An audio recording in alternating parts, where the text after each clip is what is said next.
Hello বন্ধুরা, আজকে কিছু না বসানো গাছের হারভেস্টিং করব। চলো, এই যে এই কাকরোল গাছটা, এটা কিন্তু আমরা বসাইনি, এটা প্রতি বছর আমাদের এখানে হয়। আর দেখো এর ফলটা কতটা সুন্দর, এটা ভাজাও হয় আর চচ্চড়িও খাওয়া যায়। আর এই যে এই কাকরোলের শাকটা, এটাও কিন্তু আমরা চচ্চড়ি করে খাই। কে কে এই কাকরোল শাকের চচ্চড়ি খেতে পছন্দ করো কমেন্ট বক্সে কিন্তু জানিও।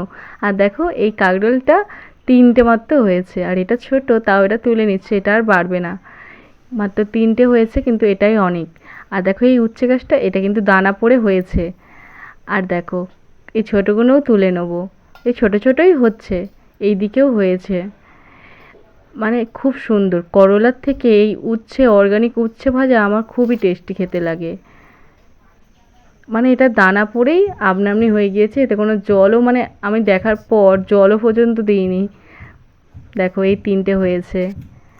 আমার এই হারভেস্টিং কমপ্লিট। ভালো লাগলে লাইক করো, টাটা।